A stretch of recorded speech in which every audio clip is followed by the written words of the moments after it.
Hello again, ladies and gentlemen. Michael Matt down here in the catacombs. Happy Easter to all. We are in the octave of Easter. And I think even the public schools are celebrating Easter, although they don't call that anymore. I think we're on spring break. And the reason I think that is because I was driving through town yesterday, and the public schools being closed, the youngsters have been sort of set loose on the town. And there were a couple of these young bucks right in the middle of the road. So I'm driving down the road, and all of a sudden I see these guys just walking, literally, I'm not talking a little bit off center, right in the middle of the road. And I thought, well, this could be an interesting experiment. Let's see if they notice me, because they were both plugged into their iPods with their earbuds in and all of that. And so instead of laying on the horn, I just sort of crept up behind them in my car. Sure enough, they didn't notice until I tapped on the horn a little bit, and then they both turned astonished to find a car in the middle of the street, and dude this and dude that, whoa dude, and all of that, and they moved out of the way, and I passed through. And I don't know why, but it struck me as a sort of a metaphor for everything that's gone wrong in our society. We have been dumbed down as Americans. We've been dumbed down as citizens of this country. We've been dumbed down as Catholics. Now, sans segue, let me jump to the upcoming canonization, because I think something similar is happening with the vast majority of Catholics today. We're not aware of the peril. We're not paying any attention to what's happening in the church. And this canonization, this fast-tracking of the canonization of Pope John Paul, I think, is indicative of that. No one seems to care. Now, leaving aside the virtues, the merits, the demerits of Pope John Paul and his pontificate, and there were many good things, there were some many questionable things, but leaving that aside for the moment, you have to wonder if any of the 1.5 million Catholics that are going to be flocking to Rome in a couple of weeks have any concern in the back of their minds for the potential ramifications for scandal and disaster for the Church that are sort of part and parcel with this fast-tracking process. Now, down here a couple of weeks ago in the catacombs, we made a prediction. Our contention was that the secular press, the media, the baddies, the really Christophobic, anti-Catholic press is actually somewhat anxious for this canonization, because they will be able to hang the sexual abuse of children and the cover-up on the Catholic Church for years and years to come. Please God, I hope that we're wrong.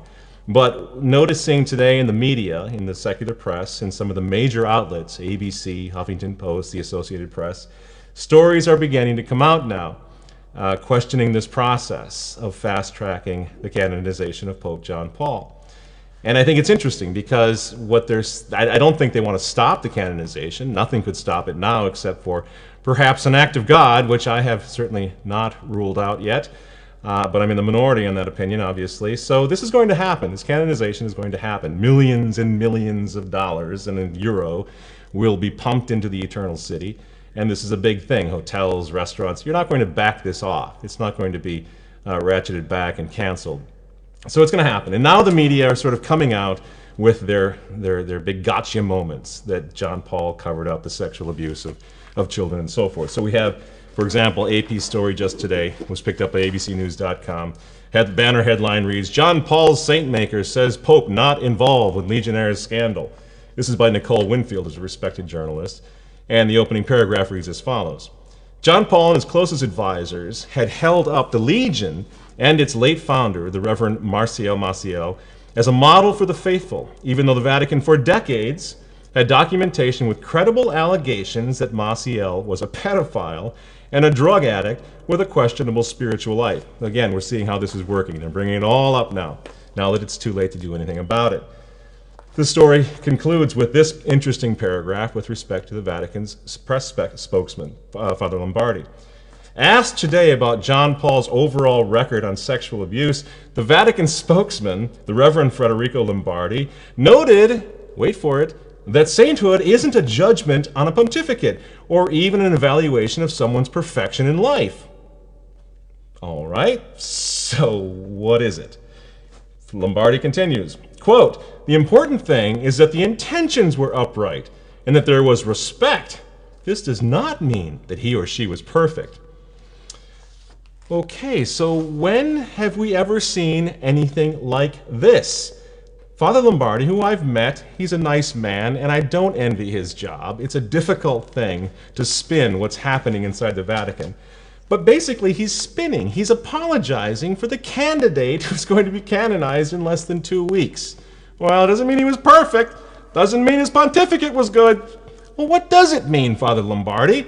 No one seems to know. All we know for sure is that we got to get her done. Got to get her done, and we got to get her done right now. Why?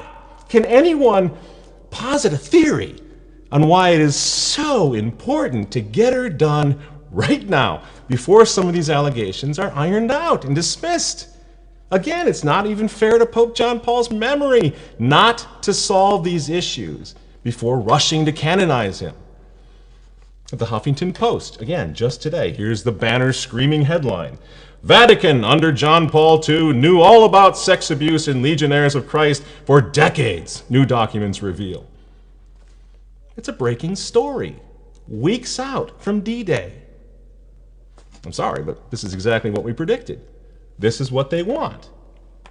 USA Today, another major story comes out, this time from a columnist Brett Decker. The title of the article is Pope Puts Catholic Rebirth at Risk. Well, there's an understatement. Yes, indeed.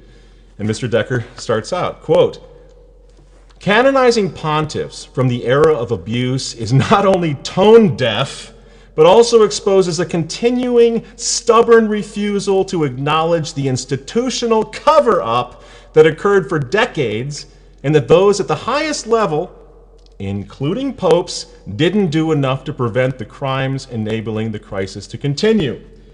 The other major factor in papal complicity for sex crimes is that popes personally, now listen to this, this is such a key point. Popes, quote, popes personally appoint all the bishops in the Catholic Church and are responsible for their tenures. All 5,000 bishops serve at the pleasure of the Holy Father and resign or retire when their boss says so.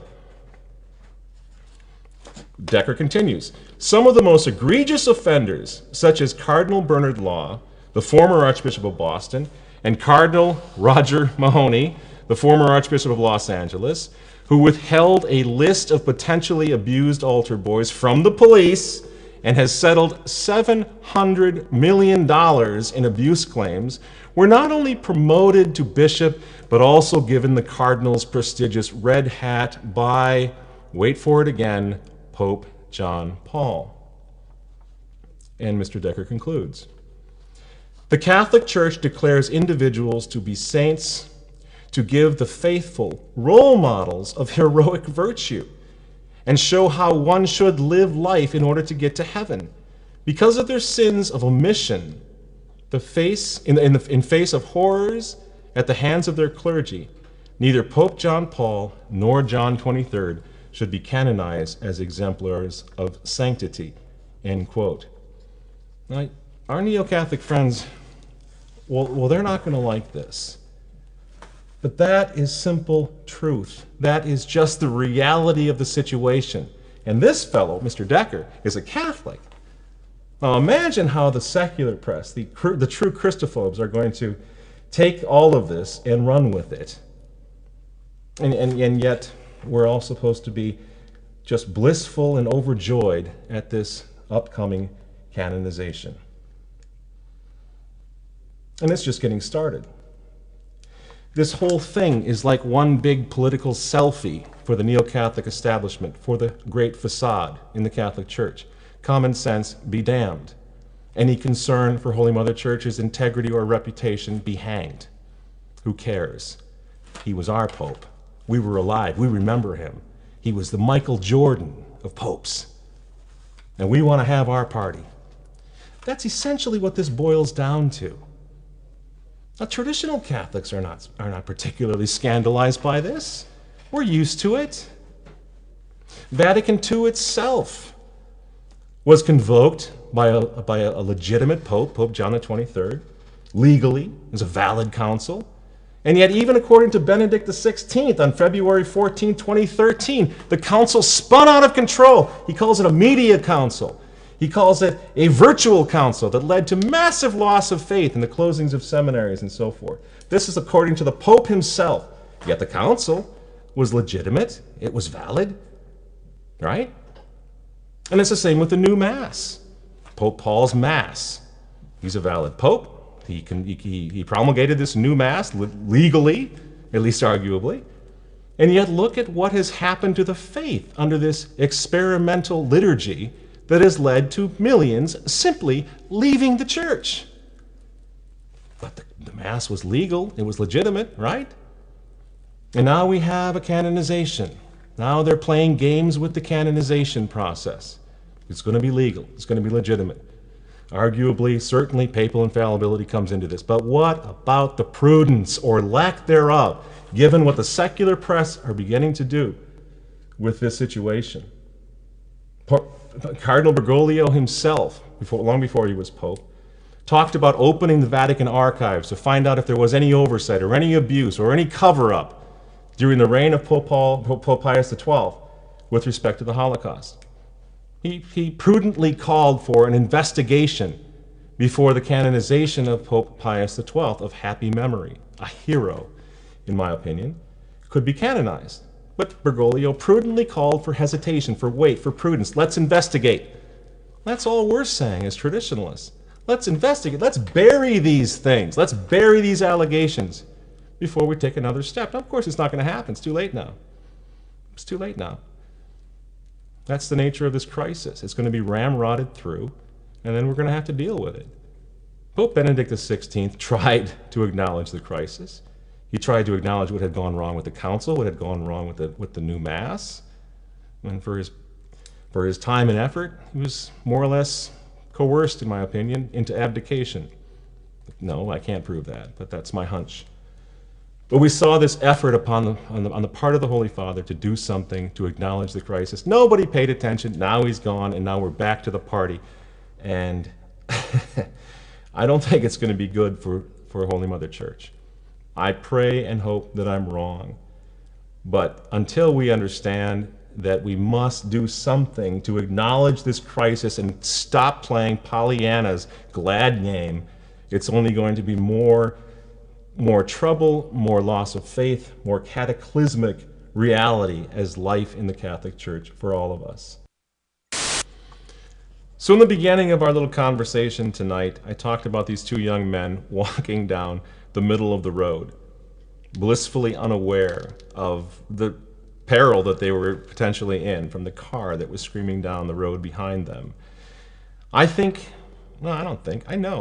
Catholics have become similarly dumbed down, similarly unaware of the danger that we all face, of the fact that Holy Mother Church is really, really entering into a terrible time.